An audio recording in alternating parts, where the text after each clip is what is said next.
Hello guys, welcome to Upasthapan YouTube channel. This is Muralidhar Jadi.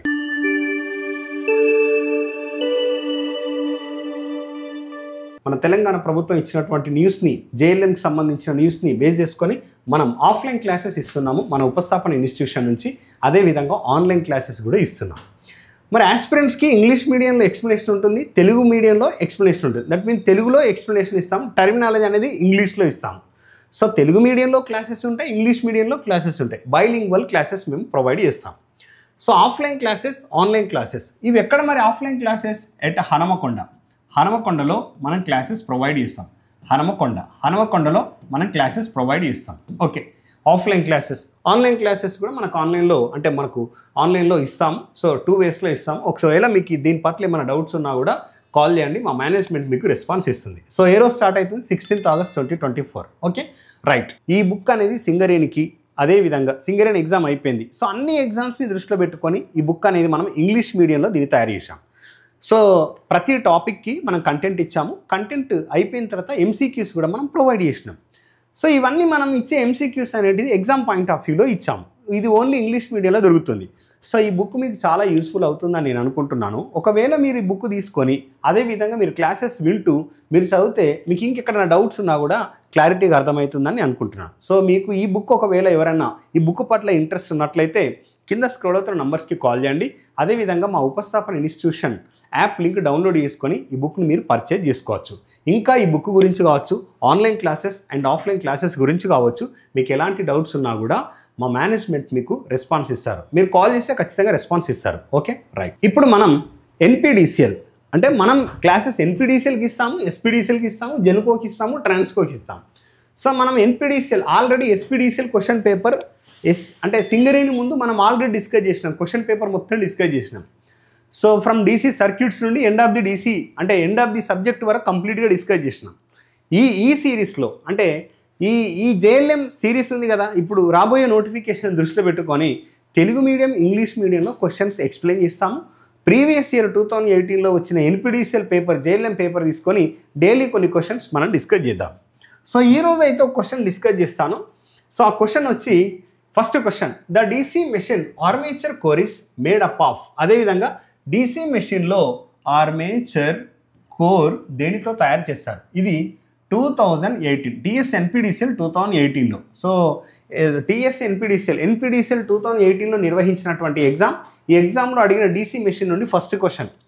So చూడండి, అంటే question యొక్క meaning బాగా అర్థం కావాలి. క్వశ్చన్ యొక్క మీనింగ్ కనుక మీకు అర్థం కాకుంటే క్వశ్చన్ని సాల్వ్ చేయడం చాలా కష్టం. అభ్యర్థులకు నేను చెప్పేది ఇదే. సో క్వశ్చన్లో ఉన్న మీనింగ్ని కనుక ప్రాపర్గా అర్థం చేసుకుంటే క్వశ్చన్ని ఈజీగా సాల్వ్ చేస్తారు. సో అక్యురేట్ ఆన్సర్ వస్తుంది. సో మీకు ఎక్కడ ఆన్సర్ మిస్ అవ్వదు. డీసీ మెషిన్లోని ఆర్మేచర్ కోర్ అనేది దేంతో తయారు చేస్తారు? ఆప్షన్ చూడండి, ఇన్సులేటింగ్ మెటీరియల్, అవాహక పదార్థములు, కండక్టివ్ మెటీరియల్స్, వాహక పదార్థాలు, స్టెయిన్లెస్ స్టీల్, సిలికాన్ స్టీల్. యాక్చువల్గా దేంతో తయారు చేస్తారు? చూడండి, first of all hysteresis losses గురించి మనకు ఐడియా ఉండాలి. Eta into B maximum power x F into V, ఇది సూత్రం. ఇది హిస్టీరిసిస్ నష్టాల గురించి చెప్పబడే ఒక సూత్రం. ఈ సూత్రాన్ని దృష్టిలో పెట్టుకొని అంటే హిస్టీరిసిస్ నష్టాలు అంటాం, W∗H అంటే ఈ హిస్టీరిసిస్ నష్టాలు అనేటిది maximum flux density power X అంటే గరిష్టమైన ఫ్లక్స్ ఉంటుంది కదా, ఆ గరిష్టమైన ఫ్లక్స్ యొక్క అంటే పవర్ ఎక్స్కి అనులోమానుపాతంలో ఉంటుంది. సో నేను మ్యాక్సిమం ఫ్లక్స్ డెన్సిటీ తగ్గించినట్లయితే హిస్టీరిసిస్ లాసెస్ తగ్గించవచ్చా లేదా? చూడండి బ్రదర్, లాసెస్ అంటే నష్టాలను గనక మనం నియంత్రించినట్లయితే అంటే సామర్థ్యం అనేది పెరుగుతుందా లేదా, పర్సంటేజ్ ఎఫిషియన్సీ పెరుగుతుందా లేదా. నువ్వు నష్టాలని తగ్గించినట్లయితే అవుట్పుట్ పెరుగుతుంది. అవుట్పుట్ పెరిగింది అని అంటే సామర్థ్యం పెరుగుతుందా లేదా, ఎఫిషియన్సీ పెరుగుతుందా లేదా? ఆబ్వియస్లీ అంటే మనం నష్టాలని అదుపులో ఉంచాలి.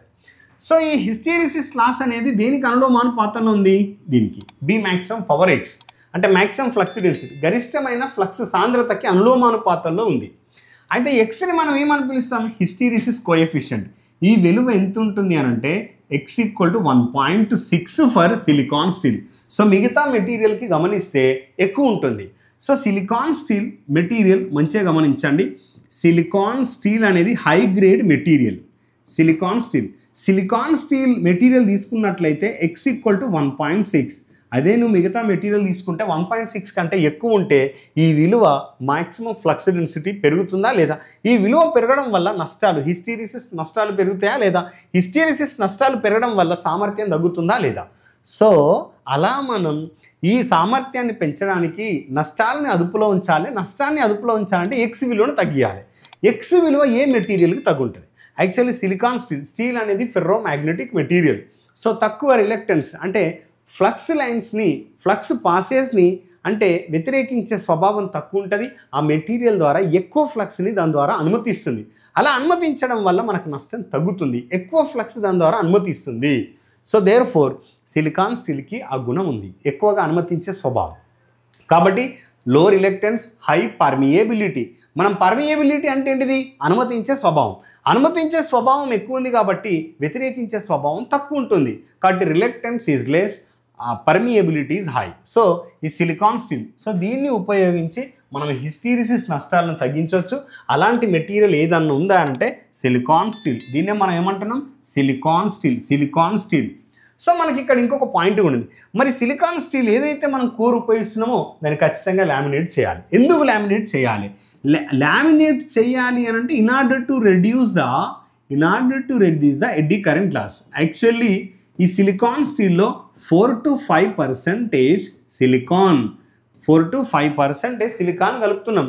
ఎందుకు 4 to 5% సిలికాన్ కలుపుతున్నావు నువ్వు స్టీల్కు అని అంటే మనం ఎడ్డీ కరెంట్ లాసెస్ని తగ్గించడానికి. సరే, ఎడ్డీ కరెంట్ లాసెస్ని తగ్గించడానికి, ఎడ్డీ కరెంట్ నష్టం తగ్గించడానికి మనకు లామినేషన్ టెక్నిక్ ఉంది కదా. ఆఫ్ కోర్స్ లామినేషన్ టెక్నిక్తో పాటు 4 నుంచి 5% సిలికాన్ మెటీరియల్ పదార్థం అనేది నువ్వు స్టీల్కి కలుపుతున్నావు.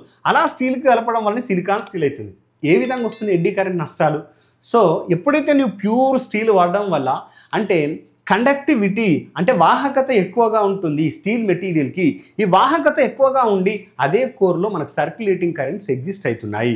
ఈ సర్క్యులేటింగ్ కరెంట్స్ వల్ల, ఈ ఎక్కువగా వాహకత ఉండడం వల్ల విద్యుత్ ప్రవాహం ఎక్కువగా సర్క్యులేట్ అవుతుంది. ఇలా సర్క్యులేటింగ్ అవ్వడం వల్ల ఏమవుతుందంటే నీకు ఎడ్డీ కరెంట్ నష్టాలు సంభవిస్తున్నాయి. ఈ ఎడ్డీ కరెంట్ నష్టాన్ని తగ్గించాలి అని అంటే వాహకత తగ్గించాలి. ఈ మెటీరియల్ యొక్క వాహకత ఏ విధంగా తగ్గిస్తానంటే బై యాడింగ్ సిలికాన్ 4 to 5%. చూడండి ఎగ్జాంపుల్ ఈ విధంగా అడుగుతాడు. స్టీల్ మెటీరియల్, సిలికాన్ స్టీల్ వాడడం వల్ల, హై గ్రేడ్ మెటీరియల్ వాడడం వల్ల హిస్టీరిసిస్ లాసెస్ తగ్గుతాయి. అదేవిధంగా సిలికాన్ని ఎందుకు కలుపుతున్నా, ఎంత మోతాదులో కలపాలి? 4 నుంచి 5% మోతాదులోనే కలపాలి. సరే, ఎక్కువ కలిపితే ఏమైందంటే ఈజీగా పెలుసుదనం అనేది పెరుగుతుంది, ఈజీగా అనేది విరిగిపోతుంది. సో అందుకోసం దీన్ని సిలికాన్ని ఎక్కువ శాతం కలపము. So therefore insulating material కాదండి, ఓకేనా. కండక్టింగ్ మెటీరియల్ ఎట్లయితుంది? స్టెయిన్లెస్ స్టీల్ కూడా కాదు. So option D is the correct answer.